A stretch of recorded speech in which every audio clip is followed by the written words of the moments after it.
आम्ही तर स्वप्नच पाहत होतो की दादा एक ना एक दिवस तरी महाराष्ट्राचे मुख्यमंत्री होणार. दादा आमच्यात नाही, अजूनही विश्वास बसत नाही. एवढा मोठा धक्का क्वचितच बसला असेल.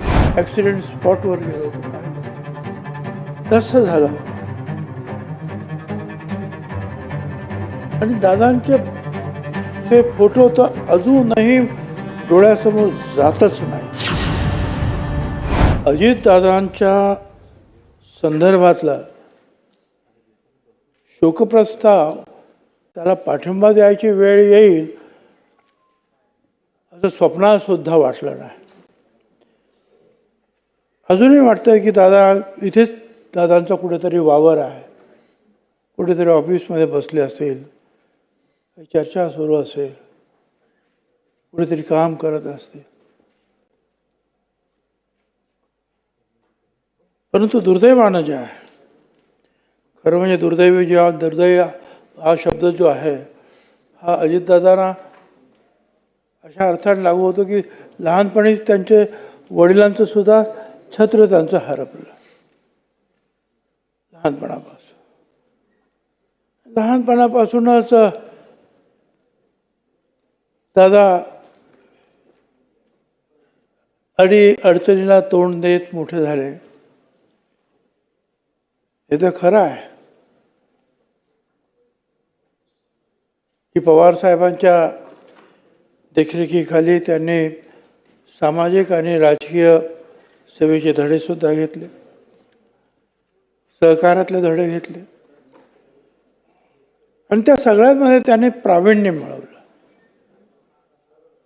त्यांची माझी ओळख खरं म्हणजे पवार साहेब ज्या वेळेला संरक्षण मंत्री पदावरून परत आले मुख्यमंत्री म्हणून,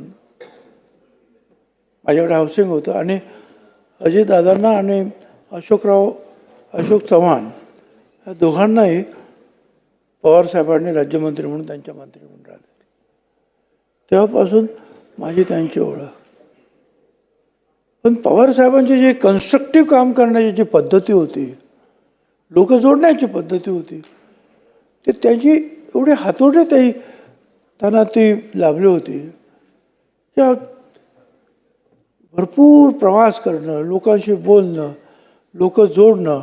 आणि मग आताच जाधवांनी सांगितलं, विरोधी पक्षीयांना सुद्धा हे विरोधी पक्षी आपले शत्रू नाहीत, दुश्मन नाहीत, त्यांचे आपले फक्त एक मतभेद आहेत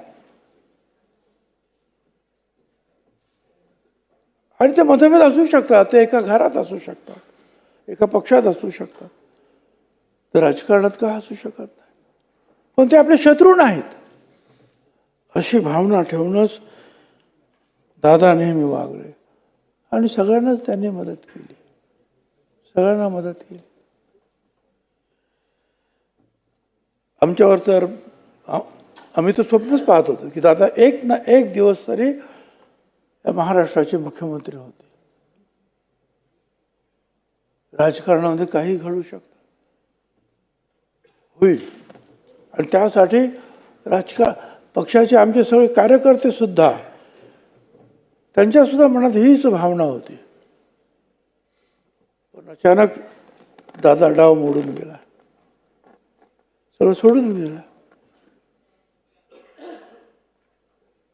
नीटनेटकेपणा, वक्तशीरपणा, अशा काही 2-3 जे काही लोक मी पाहिले आहेत. स्वच्छता, बाळासाहेब ठाकरे, पुस्तक असं म्हणजे असंच पाहिजे.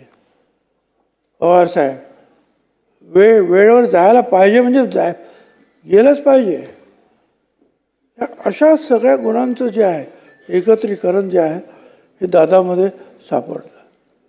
घरामध्ये सुद्धा एखादं चिटोरं पडलं, जवळ कोण नसेल तर स्वतःच उचलून जे आहे ते टाकणार.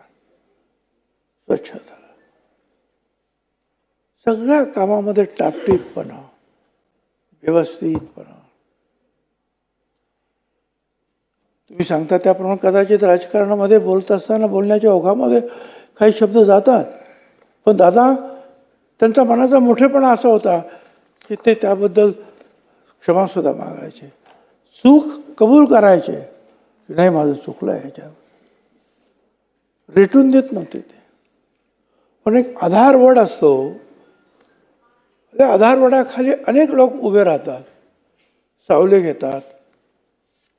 पाऊस पडत असते तर पावसापासून वाचण्याचा प्रयत्न करतो आपण, पण तो आधारवड किती मोठा आहे कळत नाही आपल्याला, आपण लक्षात सुद्धा घेत नाही.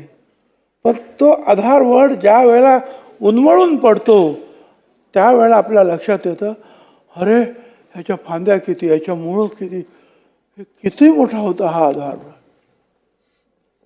दादांच्या बाबतीत अशीच भावना आज आमच्या सगळ्यांच्याच मनामध्ये आहे. फार मोठा आधारवड दादांच्या रूपानं आमच्यात होता आणि आज आम्ही त्यांना मुकलो. मी मनापासून त्यांना